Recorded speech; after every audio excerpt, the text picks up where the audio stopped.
के बाद political leader भी होते हैं और जो कमेटी होती है वो सामूहिक विवेक से चलती है, सामूहिक नेतृत्व से चलती है। वो केवल सचिव ही नहीं होता कि सचिव उस कमेटी को लीड करता है, तो उनके अनुभव से हम लाभ उठाते हैं।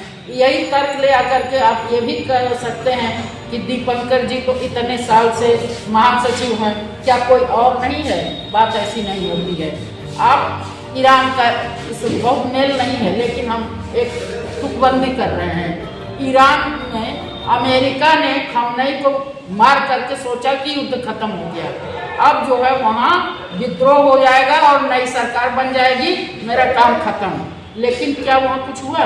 उनके कई रैंक के लोगों को मारा उन्होंने। मोसाद चूंकि घर घर घुस चुकी है और सबको पता करके वो मार रहे हैं, लेकिन क्या युद्ध रुका? ईरान ने तो कहा कि युद्ध शुरू किया आपने, खत्म करेंगे हम। और उनकी डिसेंट्रलाइज पूरी व्यवस्था है, वो अपना निर्णय लेने के लिए स्वतंत्र हैं। तो कम्युनिस्ट पार्टी में आपको वो जो उसकी कमेटी होती है, ऊपर से नीचे तक वो जनवादी केंद्रितता के आधार पर चलती है, अपना नेता चुनती है, लेकिन वो नेता आगे दिखता है। उसके भीतर तो ये जो हमने यहाँ 27 की कमेटी चुनी है जिला सम्मेलन में, वो 27 लोग मिल करके वो पार्टी करेंगे। जब होगा तब हम कोई और नेता बना सकते हैं। पूरी चेन ऑफ लीडरशिप है ये, इसलिए ये संकट नहीं है कि किसी संकट की वजह से दिवाकर जी ही 4 बार हैं। दिवाकर जी अनुभवी हैं, उनके अनुभव से लाभ लेना है, हम उनको अभी क्यों छोड़े? वो अगर सपोज वो कहेंगे कि हमको मुक्त कर दिया जाए, लेकिन अगर संगठन ये महसूस नहीं करेगा तो नहीं मुक्त करेगा।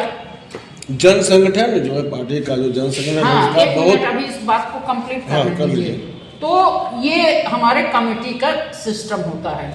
और रही बात ये आपने सुना है कि क्या कोई और नहीं है, तो नौजवानों को ज़्यादा से ज़्यादा भर्ती करने, उनको ट्रेन करने, उनको साहसपूर्वक जिम्मेदारी देने, इस बात पर सम्मेलन में चर्चा हुई है। इसकी हम कोशिश जरूर करेंगे और हमारे कमेटी में कई नौजवान लोगों को लाया गया है। अब आपने सम्मेलन होता है, कई तरह के प्रस्ताव पारित होते हैं, लेकिन उसको इम्प्लीमेंट जिस तरह से होना चाहिए, जो जन संगठन यहाँ पर जो ढांचा है वो बहुत ही कमज़ोर ढांचा है।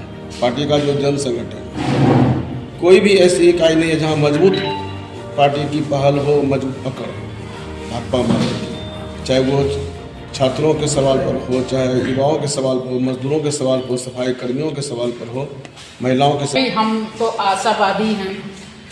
हम हो सकता है कि अतीत में ऐसा कुछ गड़बड़ हुआ हो, जो उन लोगों ने बहस किया हो, बात किया हो, उस तरह से अपमार पहलकदमी ना हुई हो, लेकिन फिर भी हम उम्मीद करते हैं, आशा करते हैं कि जो माहौल है, अभी का जो समय है, जिस तरह से एक मजबूत फासिस्ट गवर्नमेंट है वो दमन कर रही है, जनता के सवालों पर वो कोई पहल नहीं कर रही है, बल्कि जनता को ही घेर करके रख दे रही है, फंसा दे रही, इतनी बड़ी बड़ी घटना हो जा रही है, लेकिन वो सरकार पर लोगों का सवाल न उठ करके दूसरा ही वितंडा खड़ा हो जाता है।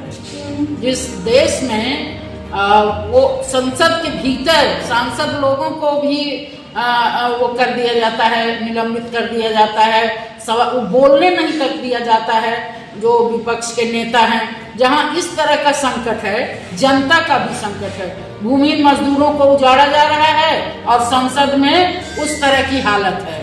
पूरा उद्योगपतियों, अपने अमीर घराना, अडानी अंबानी, इन्हीं लोगों के हित में काम किया जा रहा है।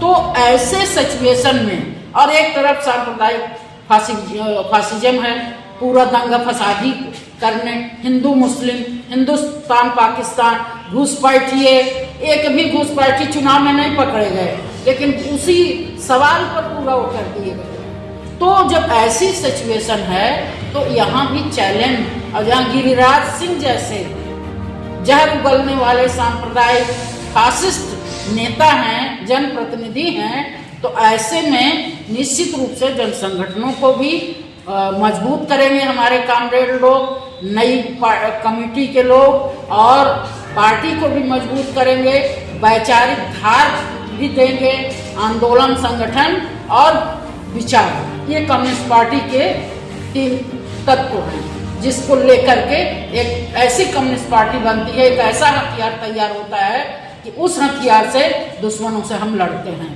तो हम उम्मीद करते हैं, आशा करते हैं, हम ना भरोसा से नहीं शुरू करते हैं।